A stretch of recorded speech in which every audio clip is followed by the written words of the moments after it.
Life in Liechtenstein.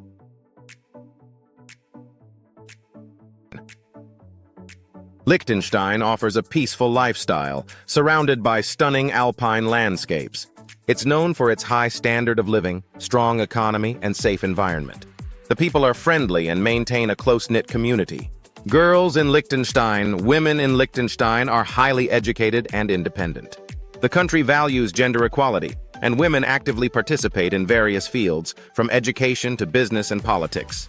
Weddings in Liechtenstein. Liechtenstein weddings are often intimate and traditional.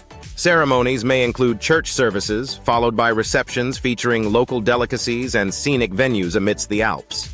The Principality of Liechtenstein is a tiny, doubly landlocked country tucked away between Switzerland and Austria, and with mountain slopes rising above the Rhine Valley. It owes much of its wealth to its traditional status as a tax haven, though it has in recent years taken steps to shake off its image as a tax haven and to reposition itself as a legitimate financial center. Economically, it has one of the highest levels of gross domestic products, GDP, per person in the world. The country has come through a lengthy political wrangle over the role and power of the hereditary monarchy.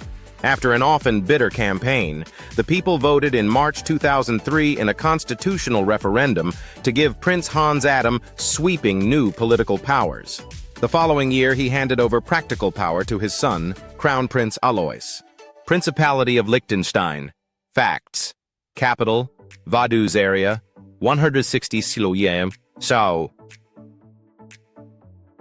Population, 38,300. Language, German. Life expectancy, 80 years. Men, 85 years. Women. Leaders. Head of State, Prince Hans Adam VI.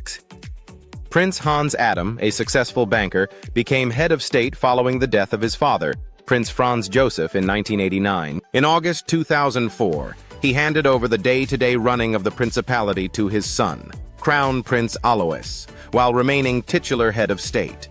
Some key dates in the history of Liechtenstein. 1719.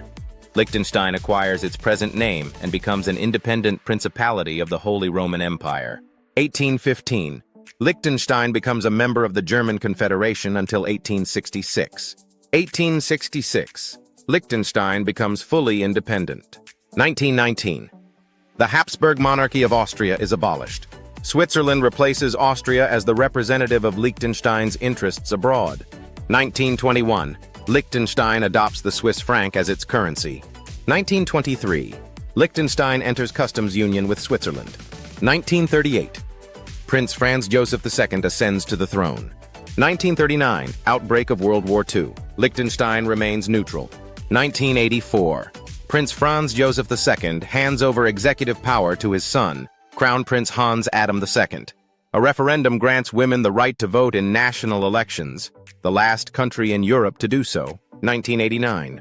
Franz Joseph dies. He is succeeded by Hans Adam. 1990. Liechtenstein joins the United Nations. 1991. Liechtenstein joins European Free Trade Association. 2002.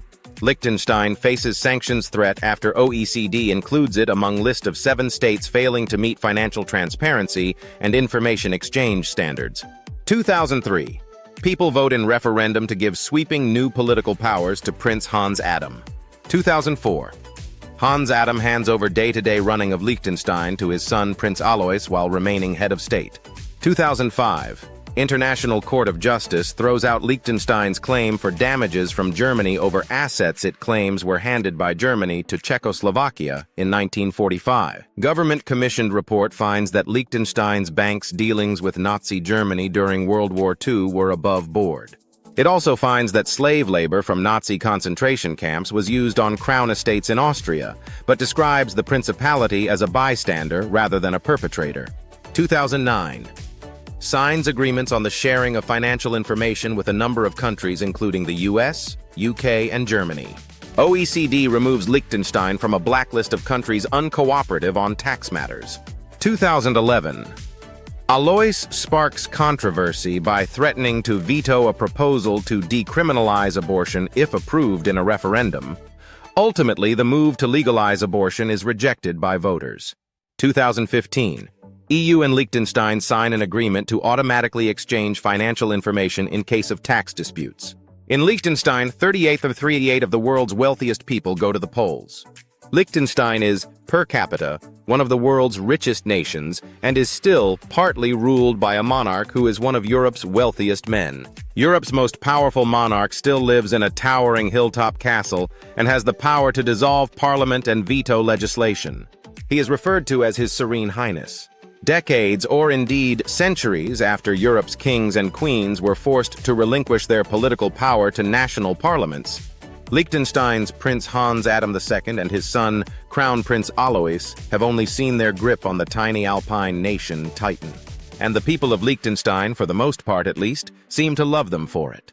In 2003, after a series of disputes between Prince Hans Adam II and Liechtenstein's parliament, a referendum was held, not on whether to reduce his power over parliamentary politics but to increase it.